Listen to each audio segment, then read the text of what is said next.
All right, you guys, happy Sunday. We're back with Sunday Q&A number 7.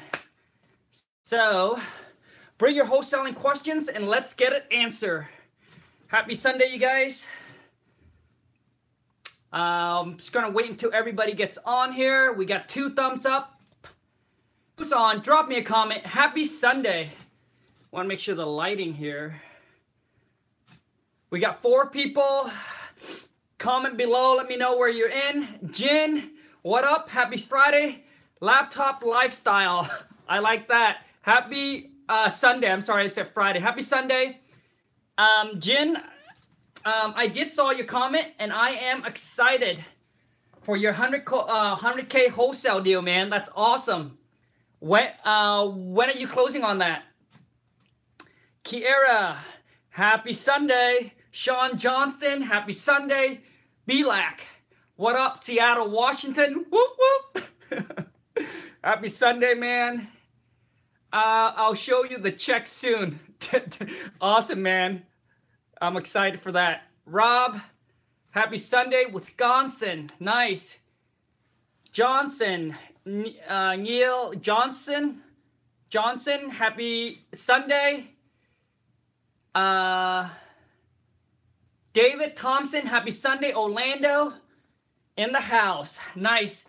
You guys, any of your any wholesaling questions you guys got, drop me a comment. Let's get it answered. Anybody doing any deals? I will be between 100 to 160. Assignment fee, dude, 100 to 160K. Jin, dude, that's awesome, man. Okay, M-Town Tuna 09. What up? Happy Sunday, Memphis, Tennessee. Nice, man. Easy. Oh, man, hear me go with name. Easy. Happy Sunday, Gate Bar. Happy Sunday. You're the man. No, you're the man. Marcus, happy Sunday. You guys, come on. Don't be shy. Smash those thumbs up. We got 25 people and only 9 likes. You don't want me to start crying. Hey, Khang, how do you cancel contract if buyers can't buy for that price? So, Marcus, so basically if you have a contract, I'm going to fix the lighting a little bit.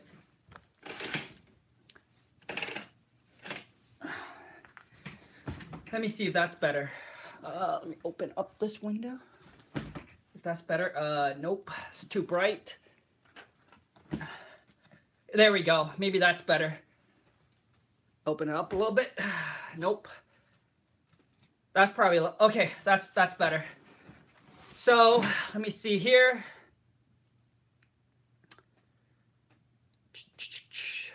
Okay, Marcus, how can you cancel the contract if buyers can't buy for that price? Marcus, I'm not sure. Are you saying that you already have a contract between you and the end buyer and the end buyer is backing out? Or are you saying that you have a contract with the seller and now you can't move forward with closing on the deal because you can't find a buyer? If that's the case, all you do is send the seller an addendum saying that this purchase and sale contract should be void and canceled due to inspection. And that should solve the issue. Kara, I want to be like you when I grow up. Oh, man. Thanks for the kind word, but I don't know about that. Angel Lopez, happy Sunday. Went to meet up with a seller today. I was really nervous. Haha. So how did it go? Angel, how did it go? Yeah, when virtual wholesaling, do you have to use title company near them or can you use one local to yourself? So basically when you wholesale a piece of property, that title company has to be in that state. So whatever states or whatever area that you are wholesaling in, it probably have to be in that state. As far as I know, it probably only have to be in that state. I don't know if, I don't think it needs to be in that exact county or in that exact city. Now this is just based on my experience because our title company works, our title company will be able to cover the entire states. As long as within that state, they should be able to help us close the deal. But I'm sure with Google, you should be able to find that out, no problem. But as far as I know, I think within that state, you should be fine. Kendall Cole, happy Sunday. What's your process when interviewing lawyers? I've never done it, so I don't know. But basically, when I talk to a title company, just making sure that they know how to do the transaction between let them know, do you understand, or have you guys ever done an assignment deal? All right, just ask them, have they ever done an assignment deal where they're just closing on, don't say wholesale, they probably don't know what it is. It's just, have they done an assignment deal before where where you assign the contract to another buyers and then you get your fee in between. So if you ask them, have they done an assignment deal before, and if they say they have, then you can probably use them. But also too, is make sure you send over your contract so that they can review it, just to make sure, because a lot of times someone say, yeah, we actually do that, we actually do that, and then once you send over the contract, they get all confused. So it's always nice to verify that they can do it, and then that way you have everything locked in. So when you're ready to close the deal, you know that you have a title or an attorney that can do that for you. Samuel, happy Sunday. Vancouver, laptop, how can I get started virtual wholesaling? How can I get started virtual wholesaling? Is to decide that you're going to do it, and then pick a market that you want to start wholesaling in. I was actually going to create a video sharing with you how, but check out a Facebook page called Wholesaling House Full Time, and then go on there and then start reaching out to people, because it has over 50,000 members on there. So I'm sure whatever states that you decided to wholesale in, you'll be able to connect with somebody. And then basically I would do some research. I would do some research in that area to see if it's a good area or not, to start putting the time and the effort in to market and start wholesaling in that area. And typically, if you are going to start virtual wholesaling and you are going to pick a market, might as well pick a market where you can pick where you can get a larger assignment fee. And typically, you want to stay in between the ARV, which is the after repair value price, which is the perfect condition price, the retail buyer price. You want to stay in between the 150 to 350. It's because with those, your assignment fee, can be as large as over $100,000 on one deal. All right, because if you pick a market that the retail value of a property is max up to like 100 or 150 or maybe even less than that, because there's area I know where you can buy a duplex for 50,000. The margin is so slim where your assignment fee, those people that wholesale in that area, their assignment fee are probably between 5 to 10,000. So which means you just have to do more wholesale deal. You just have to do more of it. But when you're in a market where I feel like 150 to 350 price range, you'll be able to make your assignment fee. Your average assignment fee could be between 20 to 25,000, and then up to 100,000 plus on one deal. All right. So I figured, since you are going to put the time and the energy into researching that market, might as well pick a market where you can make a larger assignment fee. And also too, is people will have that, because now if you go too high, right? If you go to the 700, the 800, or $1 million home, not a whole lot of people will have that kind of cash sitting around. Okay, but the 150 to 350, I feel like you can do it, because that's my market. Okay. So let me see here.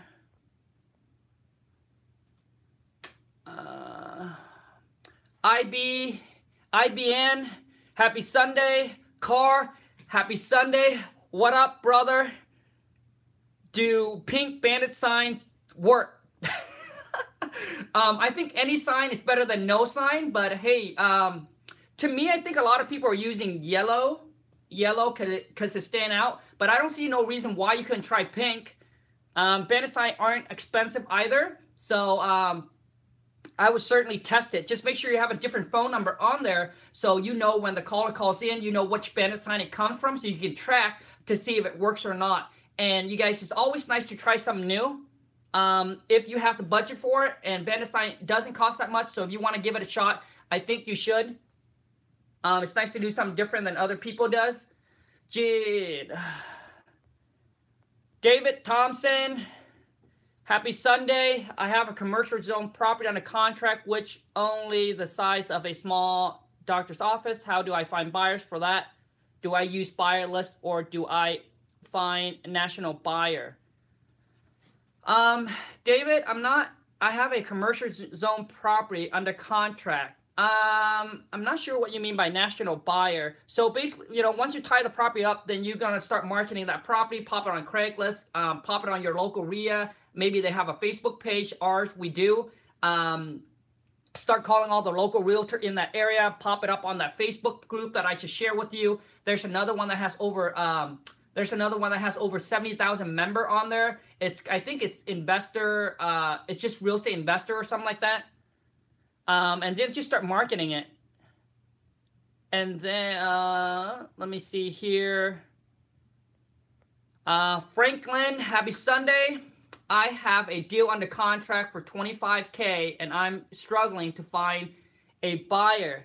The property is in Rome, Georgia. The contract ends April 15th.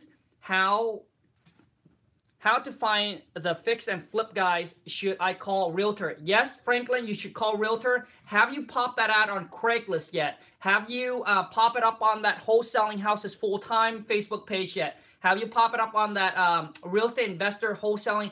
Let me, I can't get in. Have you pop up on any of those sites? Yes, call all the local realtor in that area and let them know that, hey, you have this deal on the contract and want to see if they have any cash buyer for it. So if I were you, start hustling and pounding that phone, popping ad everywhere you can.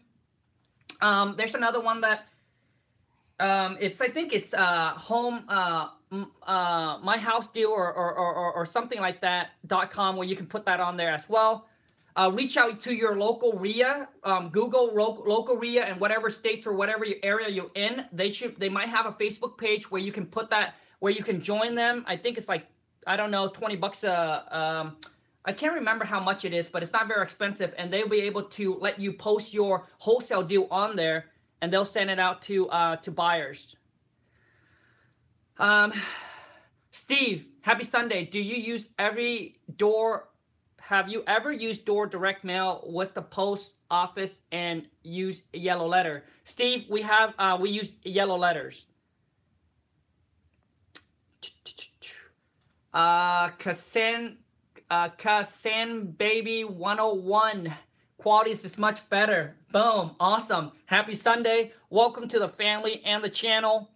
John, what up? Happy Sunday. Inghood. What if sellers say they have a reverse mortgage? Can you still wholesale?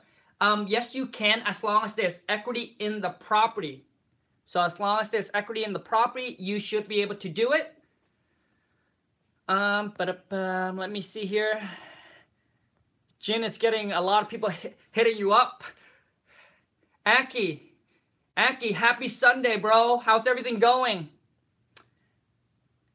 Rob, what to do if property owners owe back taxes on property or they are behind on their mortgage? Can you still wholesale? Yes. As long as they're still, so if they're behind on if they owe some back taxes, yes, you can, just as long as there's equity in the property. And if they're behind on their mortgage, I think 1 month you're okay, but I think if they're 3 months or if they're late more than 3 months or so, then it really depend on states, I guess, and the bank will start jumping in and start now. That's probably going to go into what's it's called, possibly a short sale, and then the bank is, if they can't sell it as a short sale, they're going to foreclose on it, and it's going to be bank owned. But if they're only a month behind or so like that, contact them and ask the seller kind of what stage they're at, because if they're late on their mortgage, then they should probably receive a letter from the bank kind of giving them know where they're at. But is there equity in the property, you can tie it up, and yes, you can wholesale them. And then you can help that homeowner out by finding them, a buyer, so that way it'll save them from being foreclosed. Don't know if I missed this answer, but where do you get all of your numbers? Call rail. Kira, correcto. It's like 30 there. CarRail is about $30 a month, and they give you 10 free phone number. And if you want to get more phone number, I think it's $5 a phone number. I don't remember exactly, but we have over 37 numbers. What is your main source of leads? Steve, come on, man. How long you been following my channel? You should know that. No, I'm just kidding, man. 95% of our money is into direct mail, and that is postcard and letters.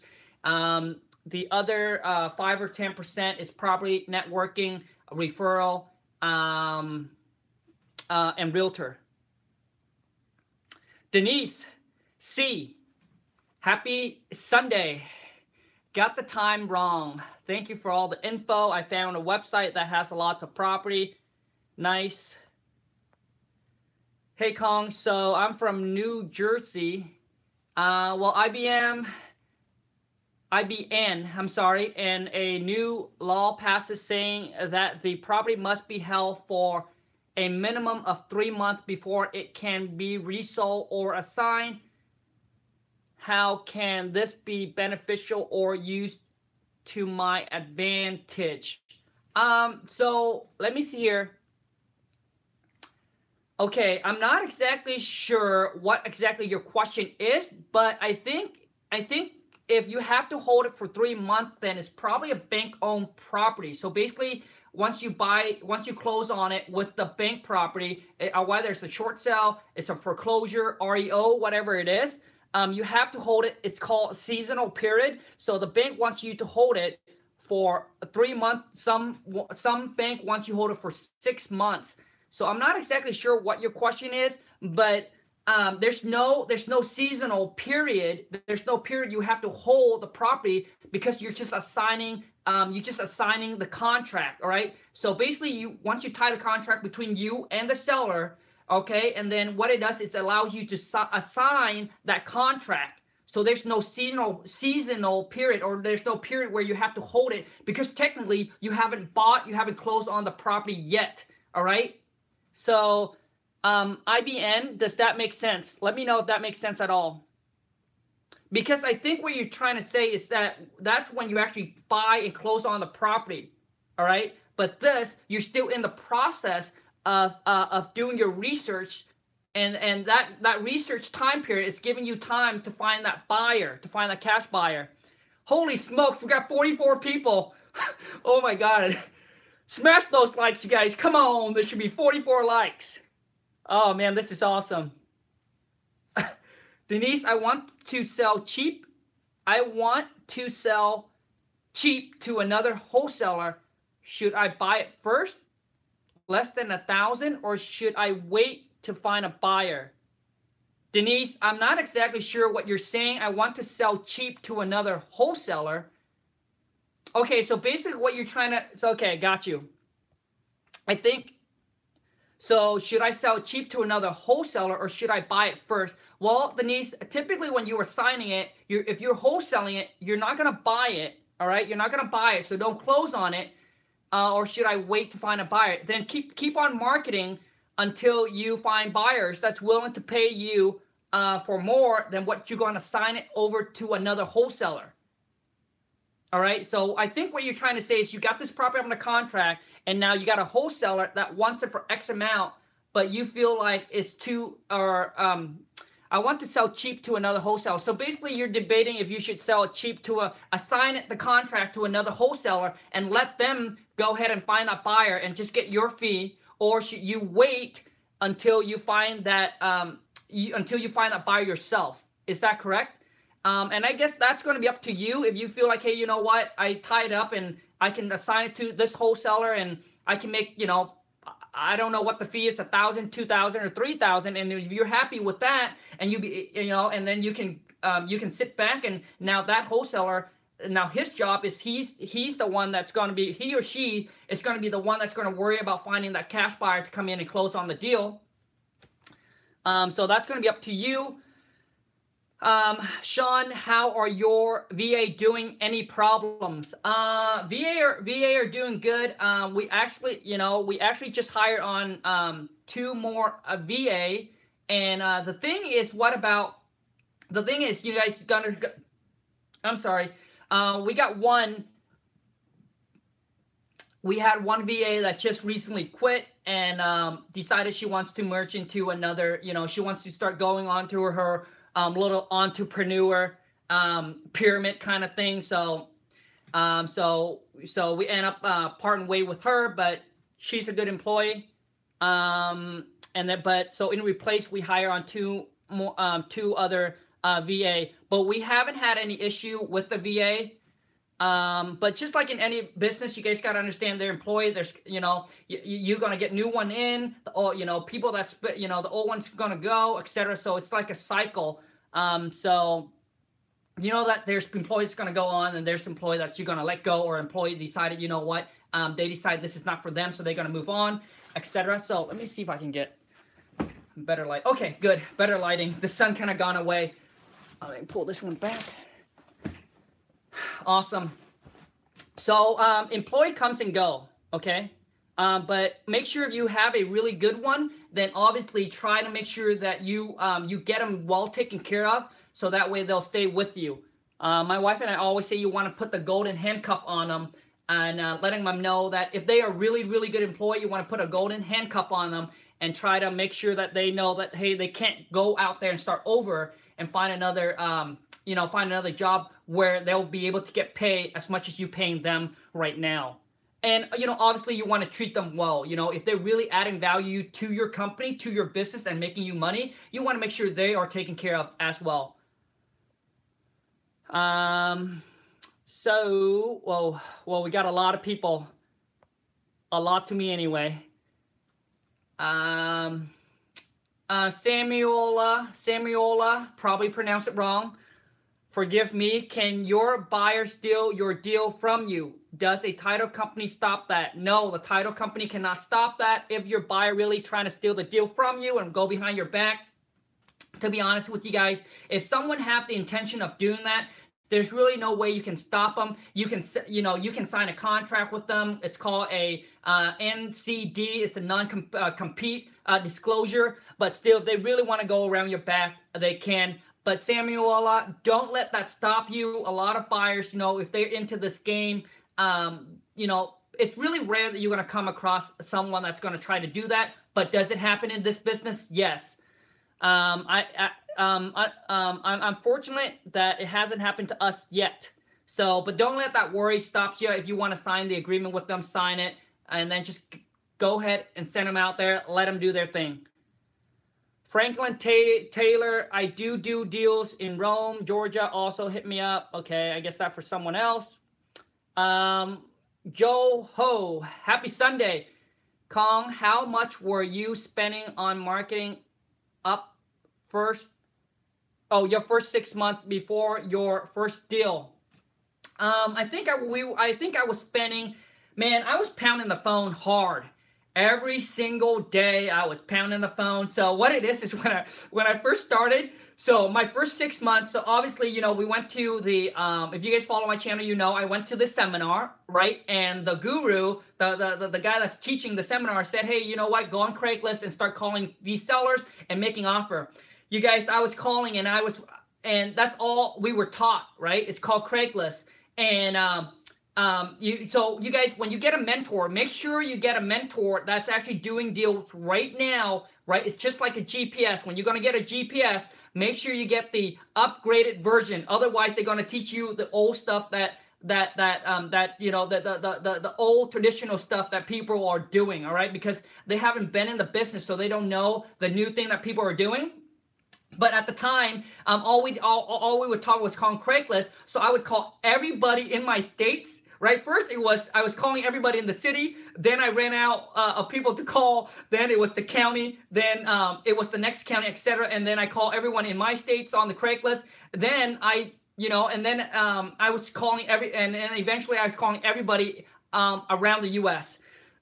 But I did not get any deals directly with the seller within that 6 months. My first deal was through an agent. But because of those, it gave me a lot of practice with talking to sellers. So it makes you more comfortable, even though I didn't get any deals, but it makes you much more comfortable. And obviously, the more you do it, and let that just be your practice, all right? And you get better. But I was spending between probably $500 to $1,000 per month.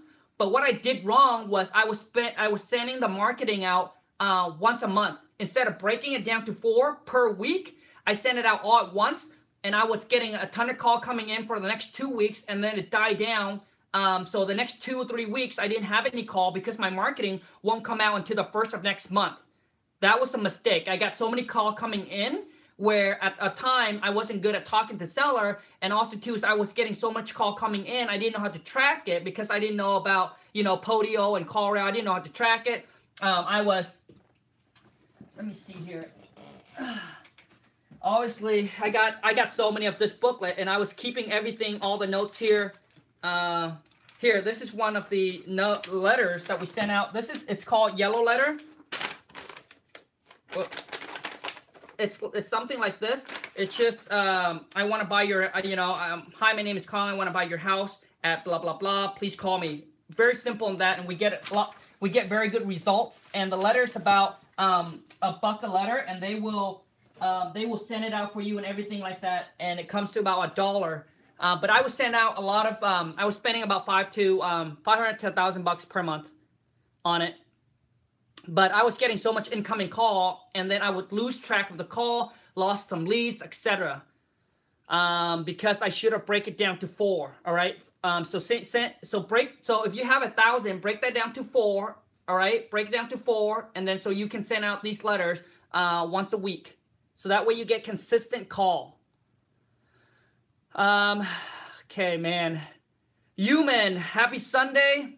So which area are the best for higher spread? Also, which lists are the best to target? Human, if I were you, just go on list source and then pull the list and make sure they have equity in the property. Whether the property is probate, inherited, tax delinquents, whatever it is, they have to have equity in the property for you to be able to make something happen. So I would just pull up, the list on equity and then just consistently target them and hire. So the sweet spot for spread is my opinion is 150 to 350. Why would you need 37 numbers? Well, because we sent out a lot of different marketing piece, Jin, and also too is each of our VA have a phone number, our purchase manager have a phone number, and then I have my own phone number. So that way we know which marketing piece is working and which is not working. Oh man, jeez, we're at 27 minutes. Let me see here. I want to make sure I give you guys a shout out. Gosh, we have so many. Billy, happy Sunday. I sent out direct mail and got a call from a seller. He was a realtor, but call me. Do you deal directly with the sellers or realtor? Now, Billy, that's depend if the seller already lists the property with the realtor or have a contract to list the property with the realtor, then you probably want to deal with the realtor, and you just let the seller know that whenever their contract become expired or unlisted, then contact you back. But you would have to go with the realtor, all right? Obviously, we don't want to do business where we try to go around the realtor's back, etc. So you probably want to deal with the realtor. Where do you find legit cash buyer and not the tire kickers? Well, you know what? Craigslist has a lot of tire kicker on there, but there's also legit cash buyer. You just have to be able to, this is coming from Strawberries. Strawberries, Candy, happy Sunday. Talking about strawberries, I'm going to tell you guys a story. Where do you find legit? So basically, go into that Facebook page that I just shared with you is Wholesaling Houses Full Time. Go to attend your local RIA.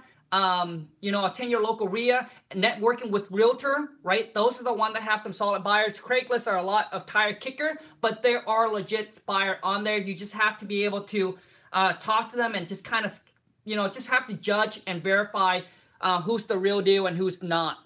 Now, talking about strawberries, you guys, I was sharing a story with one of the investors yesterday I was talking to. You guys, when I first came, when my family first came over to America, I never really, after school is out, so after school was over, right? After school was over, I never really had a summer. I never really had a summer. My mom would make us go pick strawberries. So I pretty much know a lot of strawberries farms in my area right now. But I was picking strawberries, blueberries, raspberry, cucumber, beans, you guys name it, I picked it. All right, and you guys, and I wasn't one of these kids where their parents just trying to send them off to do something. I wasn't one of these kids where their parent sent them off to do something in the summer, because I see one of these kids and they were picking strawberries and they would sit in that row for like the entire day and they pick like 1 or 2 buckets. No, man, we have to go out there and we have to hustle, man. I wish I would have had these pictures. I would, someday we would start at 6 o'clock in the morning, whether it's rain or shine. I would be covered in mud. I would be covered in mud every single day. Because, if you guys know what picking strawberry is, you got to be on your knees and you have this bucket, you got to chuck along, man. It wasn't easy. But every summer, I never had a summer. When school was over, I hated school. When school was over, and then, oh man, strawberry season start, so I didn't like it. But, that's just something that I did. And, I had about maybe a week between summer and when school start again. That's when my parents will go and get us, backpack or new clothing, for when school starts, and we would go get our clothing from Goodwill. Man, I wish I had all these pictures to share with you guys, because man, I wasn't the kid or the guy that grew up and was raised up in an entrepreneur family. I didn't have any entrepreneur mindset. I remember when I was 17, I got fired from the job, and then I met my wife at 18, and my mom asked me a question is, "Hey, Khang, what are you planning to do when you grow up?" Right? And she's like, at the time, I quit school, so my mom would be like, "Khang, you know that you got to go to school, graduate from college, so you can make good money, and you don't have to do labor and hard work like we do." And my mom would ask me that. So what's your plan to do? I said, I don't know what I'm going to plan to do. Probably watch. I told her I probably clean toilet or whatever it is. But I told her that I'm willing to work from the bottom up. And at the time, I knew that working hard wasn't an issue for me. I didn't, my whole thing was, I was raised up as a kid that I was working already when I was back in Vietnam. At 6 or 7, I was already working already, right? So to me, working was an issue. So that's what I told my mom. But she cried when I told her that, because I just want to piss her off. But I didn't have any entrepreneur mindset. I wasn't, yeah. So anyway, just want to share that with you guys. So through hard work, dedication, and commitment, you can achieve your own financial goal. If that's what you, yeah. I'm sorry. I ramble on. Hey brother, did you start trialing Ringless voicemail? I'm still, no, we haven't. I'm going to connect with my mentor and then trying to reach out to one of his friends and see if we're going to start doing that. But talking about that, you guys, I am now, this is not locked down yet, but I'm planning to go to Maryland sometime in the first or the second Thursday of June. So if you guys are in Maryland or the surrounding area, Google Hub City RIA. That's my mentor, RIA. So we'll be heading there June, the second Thursday, and I'll be at the RIA if you guys want to meet up. I think that would be cool. Steve, happy Sunday. I'm new to following you. What kind of leads to purchase for the postcard, and which leads company do you use? List Source and Go Big Printing. That's the company that we use for our marketing. Christopher Woods, happy Sunday. Have you heard of Real Estate Worldwide system? Nope, I haven't. Sorry. Deborah, happy Sunday. I have a distressed owner. ARV is 180. Selling for 120. Needs 25. Suggestion to make it happen. Let's do it. Let's do it right now. Deborah, so basically, you guys, I wanted to start a day where And this is exactly what I would do is I would take your deals and I would help you analyze it live. But let's do this one really quick. So ARV is 180.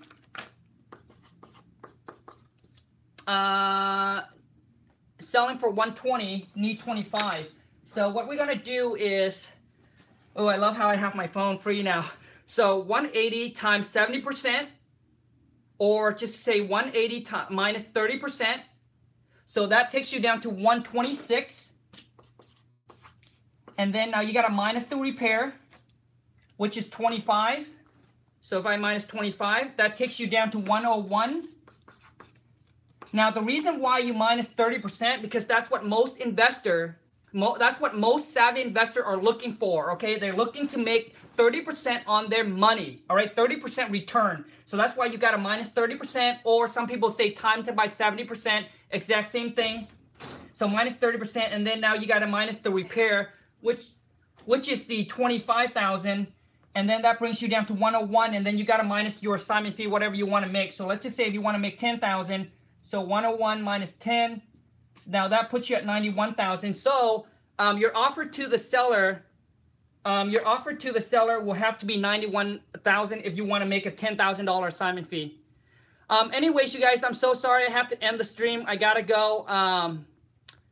So thank you so much for you guys, for everyone that's able to tune in this Sunday. I'll see you guys on the next live Sunday. And if you guys do enjoy this video, smash that thumbs up. And if you guys haven't subscribed, smash the subscribe button. Thank you so much, you guys, and I'll see you guys on the next video. Bye.